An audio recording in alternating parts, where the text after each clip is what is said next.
শ্রীমদ্ ভগবদ্গীতা এমন একটি গ্রন্থ যেখান থেকে আমরা জীবনের সমস্ত শিক্ষা গ্রহণ করতে পারি। এটি শুধুমাত্র একটি ধর্মগ্রন্থ নয়, এই গ্রন্থ ধর্মের শিক্ষার সাথে সাথে জীবনের সুখ, শান্তি ও সাফল্য লাভ করার শিক্ষাও দিয়ে থাকে। এই শ্রীমদ্ ভগবদ্গীতায় লুকিয়ে রয়েছে ভগবান শ্রীকৃষ্ণের দেয়া সেই অমৃত বাণী ও জ্ঞান, যা আপনাকে একটি সুন্দর জীবন উপহার দিতে পারে এবং আপনার জীবনযাপনকে অনেক সহজ করে দিতে পারে। শ্রীমদ্ ভগবদ্গীতায় মোট 18টি অধ্যায় রয়েছে এবং প্রায় 700টি শ্লোক রয়েছে, যা সংস্কৃত ও শুদ্ধ বাংলা ভাষায় লেখা। তাই সবার পক্ষে পড়া ও বোঝা একটু কঠিন হয়েই পড়ে। তাই বন্ধুরা, আজকের এই ভিডিওতে সম্পূর্ণ গীতায় বর্ণিত বেশ কিছু অমৃত শ্লোক সহজ ও সাধারণ বাংলা ভাষায় আপনাদেরকে বলতে চলেছি, যেগুলি আমাদের জীবনের প্রতিটি পদক্ষেপে প্রয়োজনীয়, যেগুলির মানে বুঝলে আপনি শ্রীমদ্ ভগবদ্গীতার প্রকৃত অর্থ বুঝতে পারবেন। তাই প্রতিদিন সকাল অথবা সন্ধ্যায় নিস্তব্ধ জায়গায় বসে এই শ্লোকগুলি শুনুন, দেখবেন জীবন অনেক সুন্দর। তার আগে বন্ধুরা, আপনি যদি এই চ্যানেলে নতুন হয়ে থাকেন তো চ্যানেলটি অবশ্যই সাবস্ক্রাইব করবেন। তো চলুন জেনে নিই ভগবান শ্রীকৃষ্ণের দেওয়া শ্রীমদ্ ভগবদ্গীতার অতীব মূল্যবান কিছু কথা। ভগবান শ্রীকৃষ্ণ বলেছেন, যে ব্যক্তির মধ্যে জ্ঞানের অভাব এবং ঈশ্বরে বিশ্বাস নেই, সে ব্যক্তি কখনো জীবনে সুখ সাফল্য লাভ করতে পারে না। কে কি করছে, কিভাবে করছে এবং কেন করছে, এসব থেকে যত দূরে থাকবে ততই সুখী থাকবে। একজন বিবেকবান মানুষ যখন সম্পর্ক টিকিয়ে রাখা বন্ধ করে দেয়, তখন জানবে তার আত্মসম্মানে নিশ্চয়ই কোথাও আঘাত লেগেছে। শ্রীকৃষ্ণ বলেন, মোহ বা টান তার উপর অনুভব করো যার উপর তোমার অধিকার আছে। যার উপর তোমার অধিকার নেই তার উপরে মোহ বা টান অনুভব করা উচিত নয়। যারা অন্যের কষ্ট বোঝে, যাদের মমতা আছে এবং যারা হৃদয় থেকে শুদ্ধ, তাদের আর জন্ম নিতে হয় না। তোমার কর্মই তোমার আসল পরিচয়, নইলে এক নামের তো হাজারো মানুষ রয়েছে। শ্রীকৃষ্ণ বলেন, যা হবার থাকে তা হয়েই থাকে, আর যা হবার নয় তা কখনোই হয় না। এই দৃঢ়তা যাদের মনে থাকে তারা কখনো চিন্তা করে না। কর্ম এমন একটি ফসল যা একজন ব্যক্তিকে যে কোনো পরিস্থিতিতে কাটতেই হয়। তাই সর্বদা ভালো বীজ বপন করুন, যাতে ফসল ভালো হয়। সদা সন্দেহকারী ব্যক্তির জন্য প্রসন্নতা পাওয়া না এই জীবনে সম্ভব, আর না অন্য জীবনে। শ্রীকৃষ্ণ গীতায় বলেছেন, হে অর্জুন, যে ব্যক্তি পূর্ণ বিশ্বাসের সাথে কোনো দেবতার পূজা করতে চায়, আমি সেই দেবতার প্রতি তার বিশ্বাস দৃঢ় করে দিই। পরিবার বা সমাজ দুটোই ধ্বংসের পথে চলে যায় যখন জ্ঞানী ব্যক্তি নীরবতা পালন করে আর অজ্ঞানী বলতে থাকে। যে দান বিনা সৎকারে কুপাত্রতে দেওয়া হয়, সেই দানকে তমস দান বলা হয়। জীবনে শেষ বলে কিছু হয় না, আমাদের জন্য সবসময় একটি নতুন শুরু অপেক্ষা করে। যখন বিনাশ প্রারম্ভ হয়, তখন তা শুরু হয় বাণীর উপর নিয়ন্ত্রণ হারানো থেকে। আমার, তোমার, ছোট বড়, আপন পর মন থেকে মুছে ফেলো, তারপর সবকিছু তোমার হবে আর তুমি সবার হবে। শ্রীকৃষ্ণ বলেন, সৌন্দর্য নির্ভর করে তোমার দৃষ্টিকোণের উপর। কেউ কাদায় ফুটে থাকা পদ্ম দেখে প্রলুব্ধ হয়, আবার কেউ চাঁদেও দাগ খুঁজে পায়। যদি শুদ্ধ মনে কিছু চাওয়া হয়, তা ভগবান যা ভাগ্যে আছে তার চেয়েও বেশি দেন। কোনো ব্যক্তিকে ভালোভাবে না জেনে অন্যের কথা শুনে তার সম্পর্কে কোনো অনুমান করা বোকামি। প্রেম শরীর বা সৌন্দর্য দেখে হয় না, প্রেম হৃদয় থেকে আসে। যেখানে দুটি হৃদয় মিলিত হয়, সেখানেই ভালোবাসার জন্ম হয়। সবসময় সন্দেহকারী ব্যক্তির জন্য প্রসন্নতা পাওয়া না এই জীবনে সম্ভব, আর না অন্য জীবনে। বস্তুর সম্পর্কে চিন্তা করে মানুষ তাদের প্রতি আসক্ত হয়ে পড়ে। এই কারণে তাদের মধ্যে কামনা বাসনা তৈরি হয় এবং কামনা বাসনা বিঘ্নিত হলে ক্রোধ উৎপন্ন হয়। ভালোবাসা সর্বদা ক্ষমা চাইতে পছন্দ করে এবং অহংকার সর্বদা ক্ষমা চাওয়াতে পছন্দ করে। শ্রীকৃষ্ণ বলেন, মৌন থাকাই তার প্রতি শ্রেষ্ঠ উত্তর যে আপনার কথার মূল্য দেয় না। হে পার্থ, যাদের ভক্তিতে বিশ্বাস নেই তারা আমাকে লাভ করতে পারে না, তাই তারা জন্ম মৃত্যুর পথে এই ভৌতিক জগতে বারংবার আসতে থাকে।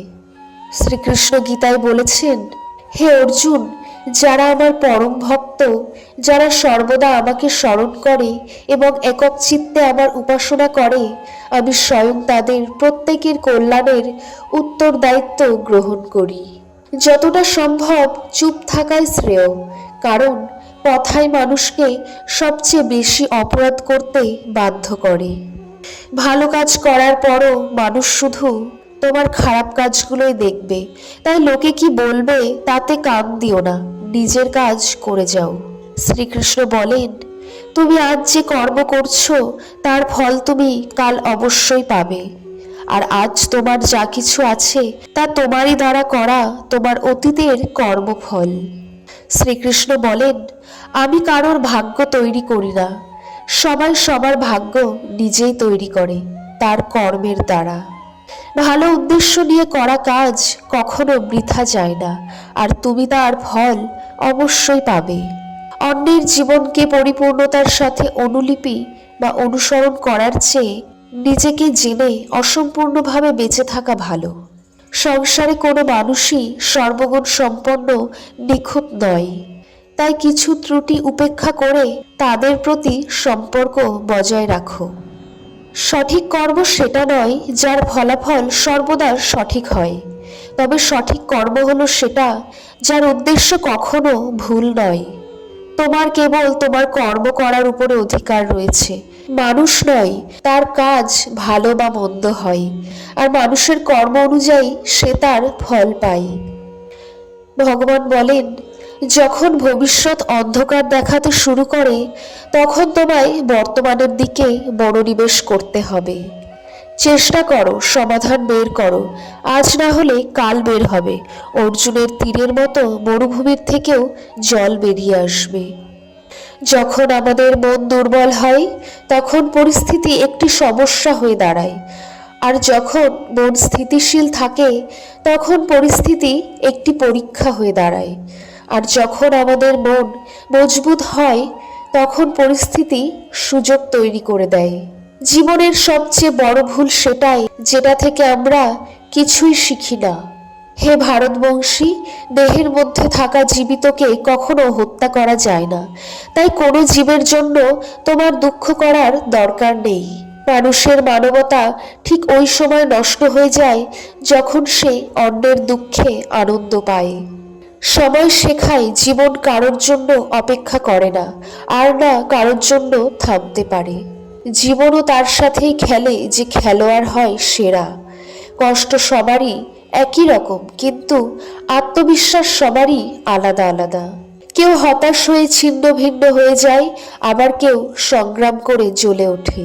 মানুষকে তার কর্মের সম্ভাব্য ফলের দ্বারা প্রাপ্ত জয় পরাজয়, লাভ ক্ষতি, সুখ দুঃখ ইত্যাদি সম্ভাব্য পরিণতি ভেবে চিন্তাগ্রস্ত হওয়া উচিত নয়।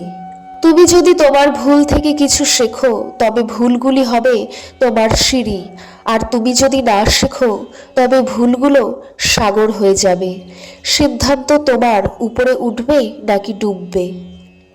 মানুষের উচিত ফলাফলের চিন্তা না করে, লোভ লালসা না করে নিঃস্বার্থ ন্যায়পরায়ণ হয়ে তার কর্তব্য পালন করা। যেমনভাবে আলোর জ্যোতি অন্ধকারকে চকমক করে, ঠিক তেমন সত্যও চকমক করে, তাই মানুষকে সর্বদা সত্যের পথে চলা উচিত। মানুষ যেমন পুরনো বস্ত্র পরিত্যাগ করে নতুন বস্ত্র পরিধান করে, ঠিক তেমনি আত্মাও পুরনো অসার শরীর পরিত্যাগ করে নতুন এক ভৌতিক শরীর ধারণ করে। সমস্যাগুলো ততটাও শক্তিশালী নয় যতটা আমরা মনে করি। কখনো শুনেছ অন্ধকার সকাল হতে দেয়নি? এটা জরুরি নয় যে প্রতিবার তোমার কথাকে সঠিক বলে ধরা হবে, তাই মাঝে মধ্যে চুপ থাকাই বেশি ভালো হয়। যে যত শান্ত হয় সে ততই গভীরভাবে তার বুদ্ধির প্রয়োগ করতে পারে। ভগবান বলেন, সমালোচনাকে ভয় পেয়ে কখনোই নিজের লক্ষ্য ত্যাগ করবে না, কারণ যারা সমালোচনা করে তাদের মতামত লক্ষ্য অর্জনের সাথে সাথেই পরিবর্তন হয়ে যায়। তোমার পরাজয় এবং জয় তোমার চিন্তার উপর নির্ভর করে, তাই তুমি যদি মেনে নাও তবে পরাজয়, আর তুমি যদি দৃঢ় প্রতিজ্ঞ হও তবে বিজয় হবেই। সবচেয়ে বিচক্ষণ ও স্থির মনের মানুষ সেই যে সফলতায় গর্বিত হয় না এবং ব্যর্থ হলে দুঃখে ডোবে না। যদি তোমার প্রশংসা হয় তবে আরও সতর্ক হওয়া দরকার। জীবনে কখনো কারোর সঙ্গে নিজেকে তুলনা করবে না। তুমি যেমনই হও তুমিই সর্বশ্রেষ্ঠ। একজন মানুষ তার বিশ্বাস দ্বারা তৈরি হয়। সে যেমন বিশ্বাস করে তেমনি সে হয়ে ওঠে। যে মনকে জয় করেছে তার জন্য মনই সবচেয়ে ভালো বন্ধু।